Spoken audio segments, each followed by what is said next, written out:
جو انسان شراب پی لے یا کچھ ایسی غذائیں کھا لے جو اس کی روحانی طاقتوں سے ہٹ کے نفسانی طاقتوں کی طرف، شیطانی طاقتوں کی طرف جانا شروع ہو جاتی ہیں۔ یہ معاملہ بڑا پیچیدہ ہے ناظرین۔ روح جسم پر حکومت کرے، اس کے لیے جسم کو کمزور کرنے کی ضرورت نہیں، بلکہ جسم اور روح دونوں کو طاقتور کرنے کی ضرورت ہے۔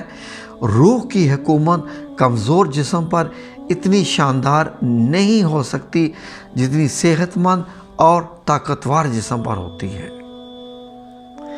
روح کی حکومت کسی کی جسمانی وجود پر ہو۔ بہرحال ناظرین یہ ہے کہ فار ایگزامپل اگر آپ کو اسلام میں جہاد کی ضرورت ہے، روح ہمیں جہاد کرنے پر آمادہ کرے، کیونکہ روح کا تعلق اس سے ہے۔ میں بھی آپ کو بتاتا ہوں، اگر جسم بالکل کمزور ہوگا، جو تلوار بھی نہ اٹھا سکے، تو وہاں پر روح جو ہے اس کی جو سوچ ہے وہ محدود ہونا شروع ہو جاتی ہے کہ تو لڑنے کے لائق نہیں ہے، تو جہاد کرنے کے لائق نہیں ہے۔ پھر بھی کسی حد تک وہ جاتا ہے تو جاتا ہے۔ ناظرین، اس معاملے میں نبی پاک صلی اللہ علیہ وآلہ وسلم کی ایک حدیث بھی موجود ہے۔ آپ نے فرمایا، ترجمہ پیش ہے، طاقتور مومن اللہ کے نزدیک زیادہ بہتر اور محبوب ہے، کمزور مومن سے اور اچھائی سب میں ہے۔ ناظرین، ایک چیز بڑے غور طلب ہے، آپ کو تمام کے تمام یہ چیزیں سمجھ میں آنا شروع ہو جائیں گی اس چیز کے بعد۔ روح کی غذا کا تعلق ایک نقطے سے ایسے بیان کیا جا سکتا ہے کیونکہ جسم کو مٹی سے بنایا گیا ہے اور اس کی غذا کا انتظام بھی زمین میں رکھا ہے۔ غور کیجئے، جسم مٹی سے بنایا گیا ہے، اس کی غذا بھی مٹی ہی سے آتی ہے۔ آپ پھل کھائیں، سبزیاں کھائیں، حتیٰ کہ گوشت کھائیں، سب کا تعلق زمین سے ہے، کیونکہ جو آپ گوشت بھی کھاتے ہیں وہ بکرے کا ہو یا مرغی کا ہو یا کسی اور جانور کا گوشت ہو، تو یہ بھی ذہن میں رکھ لیجئے کہ جس کا آپ گوشت کھا رہے ہیں وہ بھی اس جانور کو کھاتا ہے جو جانور ہو سکتا ہے سبزی کھانے والے کا ہو۔ تو براہ راست یا بالواسطہ یا بلا واسطہ تعلق زمین مٹی سے ہے، دونوں کا جو مصدر ہے وہ مٹی ہی ہے۔ یہ ہے ہمارے جسم کا تعلق غذا کا۔ اب ہمارے روح کی غذا کا تعلق کیا ہے؟ غور کیجئے، جسم مٹی سے بنایا گیا ہے، روح کہاں سے آئی ہے؟ آسمان سے آئی ہے۔ روح آسمان سے آتی ہے، اسی لیے اس کی غذا کا انتظام بھی خصوصی طور پر اللہ رب العزت کی طرف سے ہی کیا جاتا ہے۔ دوسرے لفظوں میں روح کو طاقت زمین کی غذا سے ملتی ہے، جسم کو طاقت جو ہے وہ زمین کی غذا سے ملتی ہے، تو روح کی طاقت اللہ رب العزت کے بھیجے گئے کلام سے ملتی ہے، اللہ رب العزت کی ذکر سے ملتی ہے، اللہ رب العزت سے جوڑنے والے تعلق سے ملتی ہے۔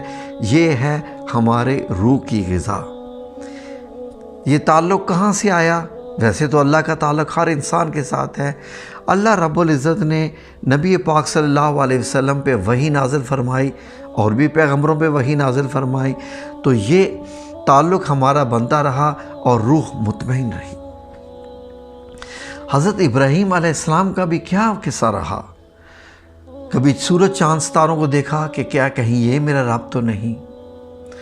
کبھی سورج کو دیکھا، کبھی چاند کو دیکھا، کبھی آگ کو دیکھا، کبھی کس کو دیکھا، لیکن دل میں اطمینان نہ پایا۔ سورج تو ڈھل گیا، یہ میرا کیسے خدا ہو سکتا ہے؟ چاند ڈھل گیا، آگ نہیں۔ آخر میں یہ کہا کہ میرا رب تو وہ ہے جو ہر وقت مجھ پہ نظر رکھے، جو ہر وقت میرے قریب رہے۔ رب تو وہ ہوتا ہے جس کا تعلق روشنی اندھیرے سے نہ ہو، نہ اس کی کوئی، نہ اس کو ایسا کوئی تعلق ہو کہ کسی وقت وہ اپنے کام میں مصروف ہو تو وہ مجھ سے بے تعلق ہو جائے۔ روح کا تعلق، اللہ سے تعلق ایسا ہے جو ہر وقت کا ہے۔ میں اس کو سوچوں نہ سوچوں وہ مجھے سوچ رکھتا ہو۔ میرا رب تو وہ ہے۔ ناظرین، روح کو طاقت پہنچانے کے دو طریقے ہو سکتے ہیں۔ دیکھیں، ایک یہ کہ انسان کو روحانی غذا ملے۔ ہم اس چینل پہ ہمیشہ روحانیت کی بات کرتے ہیں۔ کبھی ہم اللہ الصمد کا ذکر دیا، کبھی ہم نے حسبنا اللہ و نعم الوکیل کا ذکر دیا، کبھی لا الہ الا انت سبحانک انی کنت من الظالمین کا ذکر دیا، کبھی یا سلام یا مومن یا اللہ کا ذکر دیا، کبھی یا رحمان یا رحیم یا کریم کا ذکر دیا، کبھی لا حول ولا قوت الا باللہ کا ذکر دیا، کبھی ان ربی علی کل شیء حفیظ کا ذکر دیا، کبھی ان ربی علی کل شیء قدیر کا ذکر دیا، کبھی یا ولی، کبھی یا والی، کبھی یا نصیر، کبھی یا ذوالجلال والاکرام، کبھی یا حی یا قیوم، کبھی یا محیو کا ذکر دیا، کبھی یا صبور کا ذکر دیا، کبھی یا رزاق کا ذکر دیا۔ ناظرین، ہم نے اللہ رب العزت کی بہت ساری صفات کو پکارا کہ ہماری روح میں یہ صفات آ کے ڈھل جائیں، ہمارا ایک حصہ بن جائیں، تاکہ ہماری روح کو یہ غذا ملتی رہے۔ ناظرین، آج کل رمضان چل رہا ہے اور یہ باقاعدہ طور پر ایک روحانی تربیت کا معاملہ چل رہا ہے۔